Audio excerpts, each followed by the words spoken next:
Assalamualaikum warahmatullahi wabarakatuh. Salam sejahtera dan selamat bertemu kembali dengan teman-teman dalam diskusi kita malam ini. Yang tema ini sebenarnya tema tentang kekerasan seksual dan ini melanjutkan pembahasan yang pertama. Pada pembahasan yang pertama sudah dikemukakan misalnya beberapa pokok pikiran yang dikemukakan oleh Fitzgerald itu tentang kekerasan seksual itu. Tadi sebelumnya sudah disampaikan bahwa ada paling tidak 4 poin yang sudah dikemukakan. Yang pertama adalah definisi dari sexual harassment itu, dan yang kedua adalah dampak pelecehan seksual terhadap misalnya korban. Yang ketiga, frekuensi terjadinya pelecehan seksual itu terutama sekali di tempat kerja. Dan yang keempat adalah pengumuman atau bagaimana misalnya organisasi menghadapi masalah itu. Organisasi tentang misalnya perlindungan terhadap perempuan, atau organisasi lain. Dan juga sebenarnya ini mestinya pemerintah bagaimana misalnya membuat peraturan yang jelas dan tegas tentang mengatasi permasalahan. Jadi implikasi hukum yang dikemukakan adalah Fitzgerald itu juga membahas aspek hukum dan pelecehan seksual yang terjadi, termasuk peraturan dan undang-undang yang mestinya melindungi pekerja dari perilaku yang tidak terpuji tersebut.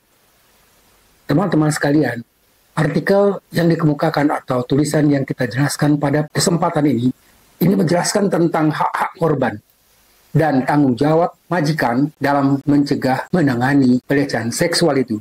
Teman-teman sekalian, pelecehan seksual yang terjadi atau yang dilakukan oleh ketua KPU itu sebenarnya jelas sekali akhirnya. Mungkin dia tidak menyangka bahwa ada perempuan yang benar-benar mencoba dengan berani untuk bisa mengadukan permasalahan yang dalam itu ke katakanlah misalnya melalui hukum, dan kemudian ini menjadi masalah yang sebenarnya ya meskipun diakui oleh korban sendiri adalah masalah yang sangat berat bagi dia, tapi apa yang dilakukan itu sebenarnya merupakan tanggung jawab yang mestinya bukan hanya dari lingkungannya, tapi kebetulan karena memang ini yang melakukan itu adalah dari ketua KPU sendiri, maka ia langsung saja menyampaikan itu dan meminta pertolongan pada ya katakan misalnya ahli hukum untuk membantunya mengatasi masalah itu di pengadilan. Teman-teman sekalian, yang keenam adalah strategi pencegahan. Jadi pada pencegahan ini, artikel ini yang dikemukakan oleh penulis, dia menekankan pentingnya pencegahan. Pencegahan itu bisa termasuk pada pelatihan kesadaran bagi karyawan dan manajemen, kemudian upaya untuk menciptakan budaya kerja yang menghormati dan aman bagi semua karyawan. Teman-teman sekalian, sebenarnya kedengaran juga, jangan-jangan sebenarnya di KPU sendiri bukan hanya misalnya terjadi ini atas misalnya dilakukan oleh satu orang, tapi mungkin saja ya ada kecurigaan bahwa masalah ini bukan hanya dilakukan pada satu orang, karena sering sekali ya di tempat kerja yang sangat didominasi oleh kaum laki-laki itu, sering sekali kejadian-kejadian itu terjadi. Teman-teman sekalian, jadi beberapa pokok pikiran ini yang dikatakan mulai dari pertemuan kita pertama, mencerminkan upaya Fitzgerald untuk menyampaikan betapa seriusnya sebenarnya ya masalah pelecehan seksual di tempat kerja ini. Oleh karena itu penting sekali ya diupayakan sebaik-baiknya penanganan serta upaya untuk bisa mengatasi pencegahan secara efektif. Teman-teman sekalian, pemerkosaan, tadi saya katakan bahwa sering sekali dianggap pemerkosaan itu dan pelecehan seksual itu adalah dua hal atau dua bentuk kekerasan yang berbasis gender yang sering sekali dibedakan. Padahal sebenarnya itu memang dekat sekali atau tidak begitu jauh perbedaannya. Tapi lebih perbedaan ini membedakan itu karena ada permasalahan hubungan dan sering sekali terjadi dalam konteks kekuasaan dan dominasi, tapi ada sedikit permasalahan yang berhubungan dengan permasalahan hukum. Apa yang dilakukan pada perkosaan dan pelecehan seksual sepertinya memang ada perbedaan ya bagaimana itu terjadi. Oleh karena itu, mudah-mudahan pada kesempatan berikutnya kita juga akan menjelaskan tentang perbedaan antara apa yang disebut tadi dengan pemerkosaan dan pelecehan seksual. Teman-teman sekalian, Karena biasanya pada pelecehan seksual itu memang berbeda dengan pemerkosaan, dan pada pemerkosaan sering sekali sebenarnya dilakukan itu dalam bentuk kekerasan yang lebih keras daripada apa yang dikatakan pada pelecehan seksual. Teman-teman sekalian, jadi kita misalnya tadi sudah sedikit menyinggung tentang perbedaan itu. Dan meskipun keduanya berhubungan dan sering sekali terjadi dalam konteks kekuasaan dan dominasi, tapi pada pemerkosaan biasanya, pada pemerkosaan itu pemerkosa adalah bentuk kekerasan seksual yang melibatkan pemaksaan hubungan seksual tanpa persetujuan. Sering sekali misalnya pada apa yang kita sebut tadi misalnya pelecehan seksual, biasanya justru awalnya itu bukan dengan pemaksaan, tapi dengan rayuan. Dengan rayuan yang berbagai macam cara. Ingat tadi misalnya pada apa yang dilakukan pada kasus ya di pengadilan KPU itu, bagaimana ketua KPU itu melakukan bermacam rayuan, misalnya menjanjikan, ya memberikan, ya katakan jaminan keuangan, kemudian misalnya memberikan, ya berbagai macam, termasuk malah janji untuk menikahi, dan ini adalah satu bentuk hal-hal yang membedakan antara apa yang kita sebut tadi, pelecehan seksual dengan pemerkosaan. Teman-teman sekalian, ini ada tindakan, jadi memang ada sama-sama tindakan kriminal yang serius, dan dianggap sebagai salah satu bentuk kekerasan seksual yang paling parah. Jadi, katakanlah misalnya, dua-duanya parah, tapi pemerkosaan itu sering sekali lebih parah, dan sering sekali pada pemerkosaan itu, kadang-kadang justru terjadi pembunuhan, karena melakukan itu dengan kekerasan dan cara paksa. Pemerkosaan biasanya melibatkan penggunaan kekerasan fisik, ingat, tadi sudah dikatakan bahwa yang melakukan kekerasan fisik, melakukan ancaman atau pemaksaan lainnya, untuk mendapatkan kepatuhan dari korban. Dan kalau tidak ada kepatuhan, sering sekali terjadi dengan bentuk kekerasan pembunuhan. Yang kedua adalah, pada pelecehan seksual, misalnya dikatakan bahwa pelecehan seksual mencakup berbagai macam tindakan yang memang tidak diinginkan, tapi bersifat seksual yang lebih menciptakan lingkungan yang kurang mengintimidasi kalau dibandingkan dengan pemerkosaan. Jadi lingkungan yang mengintimidasi juga terdapat, tapi sering sekali ya ada yang sifatnya permusuhan atau tindakan yang sifatnya ofensif, dan ini termasuk komentar seksual yang tidak diinginkan, sentuhan yang tidak diinginkan, perilaku menggoda. Jadi teman-teman sekalian, tadi pada bagian pertama sudah dijelaskan bahwa ya sentuhan-sentuhan yang tidak diinginkan, kemudian perilaku menggoda, atau misalnya permintaan untuk melakukan tindakan seksual atau pelecehan seksual yang bisa berupa misalnya verbal. Jadi kalau misalnya seseorang mengungkapkan hal-hal yang tidak wajar tentang permasalahan seksual kepada orang lain, walaupun itu misalnya sebagai sifatnya verbal, tapi itu juga termasuk pada pelecehan seksual. Jadi ada yang sifatnya verbal, ada non-verbal, ada yang sifatnya fisik, tetapi tidak selalu melibatkan kekerasan fisik seperti yang umumnya terjadi pada apa yang kita sebut tadi dengan pemerkosaan. Jadi sering sekali ya, walaupun misalnya ada sedikit paksaan, tapi keduanya caranya berbeda, karena misalnya perbedaan pada pemerkosaan itu lebih keras, dan sering sekali misalnya justru setelah terjadi pun dilakukan pembunuhan oleh si pelaku. Teman-teman sekalian, jadi pemerkosaan adalah bentuk ekstrim sebenarnya dari kekerasan seksual. Itu kita katakan pada awal. Sering sekali dibedakan karena memang ada perbedaan terutama sekali strategi atau cara yang dilakukan pada dua bentuk kekerasan seksual ini, dan dapat juga dianggap pemerkosaan itu sebagai bentuk pelecehan seksual yang sangat keras dan parah. Namun tidak semuanya sebenarnya bentuk pelecehan seksual berbeda jauh dengan pemerkosaan. Kadang-kadang sulit juga membedakannya. Ketika misalnya juga pada pelecehan seksual itu terjadi juga dalam bentuk pemaksaan. Teman-teman sekalian, pelecehan seksual mencakup spektrum yang lebih luas dari perilaku yang tidak diinginkan dan perilaku yang bersifat seksual, sementara pemerkosaan adalah tindakan spesifik yang melibatkan pemaksaan hubungan seksual tanpa persetujuan. Jadi ini termasuk sebenarnya salah satu contoh yang jelas membedakan antara apa yang kita sebut tadi dengan pemerkosaan dan pelecehan seksual. Berikutnya misalnya dikatakan ada beberapa, jadi Fierce-Crafts ini mengatakan beberapa jenis pelecehan seksual. Tadi sebenarnya sudah disinggung sedikit tentang jenis-jenis pelecehan seksual itu, tapi pada berikutnya ini sedikit diberikan keterangan. Yang pertama adalah pelecehan verbal. Tadi dikatakan bahwa pelecehan verbal terhadap seseorang, misalnya dilakukan oleh laki-laki terhadap perempuan dengan mengucapkan kata-kata kotor yang berkaitan dengan permasalahan misalnya seksual, itu adalah bentuk pelecehan verbal.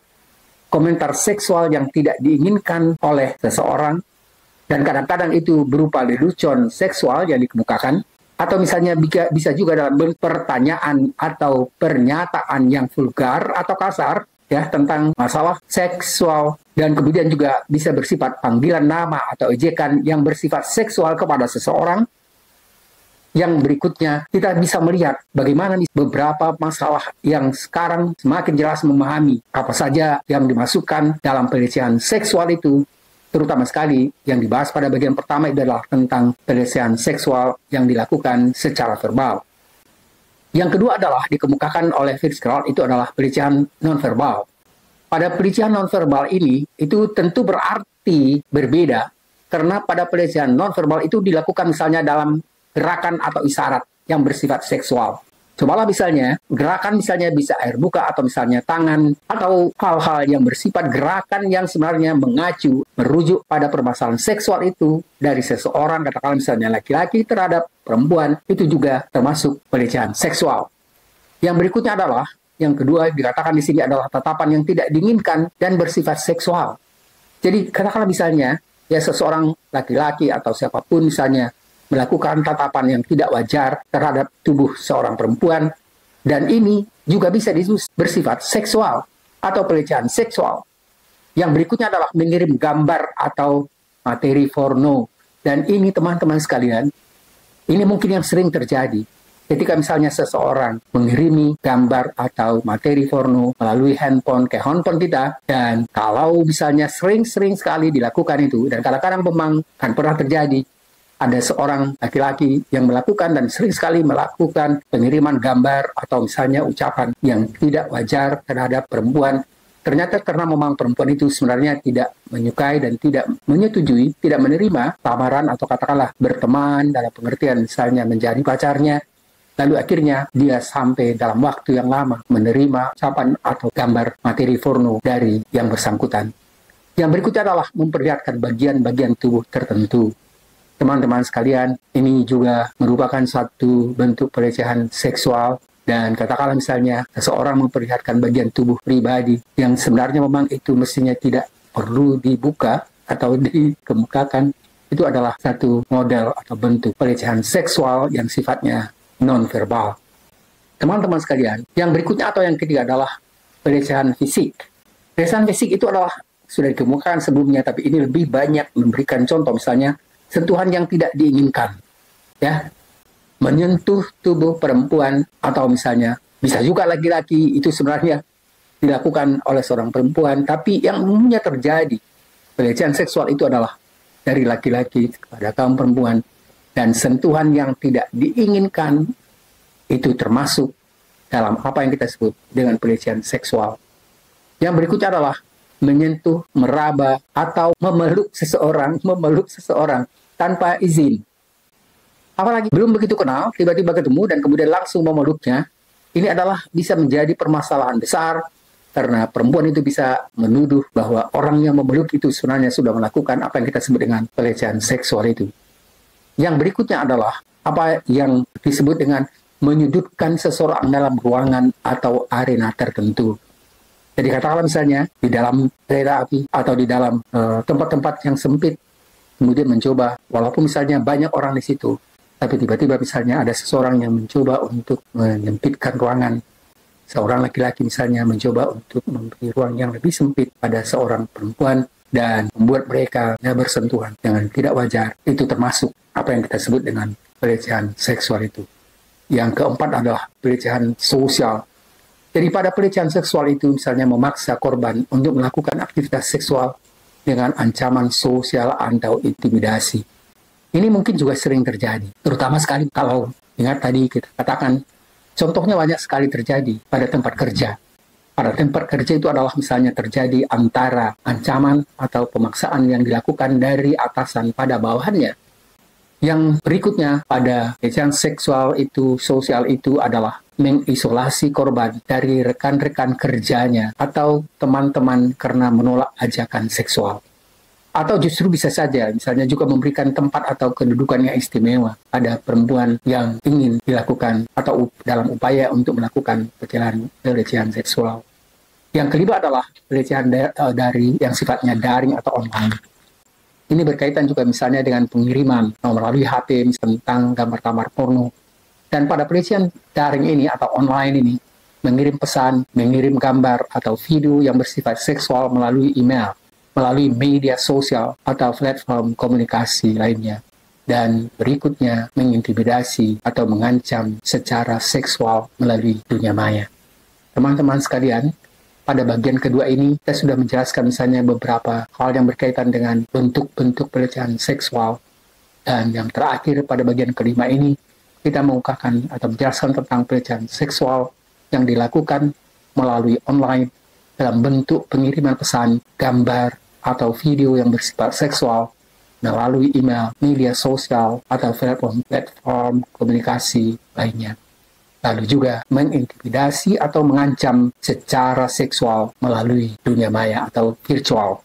Teman-teman sekalian, kita sudah menyelesaikan bagian kedua dari apa yang kita bahas pada malam ini tentang sexual harassment atau kekerasan pelecehan seksual yang sebenarnya sekarang lagi sangat booming dibicarakan di lingkungan masyarakat, terutama sekali dengan munculnya kasus yang terjadi di lembaga pemilihan umum atau di KPU.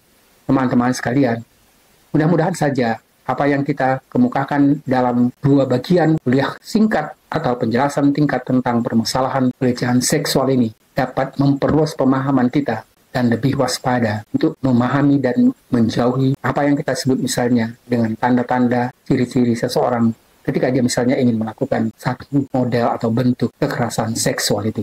Teman-teman sekalian, pada bagian kedua ini, kita akhiri bagian terakhir ini pada pelecehan online itu. Semoga bermanfaat. Dan ingat, pelecehan seksual itu sebenarnya sesuatu tindakan yang sangat luar biasa dan diancam juga dengan bentuk pidana yang juga cukup keras. Terima kasih. Mudah-mudahan ada manfaatnya.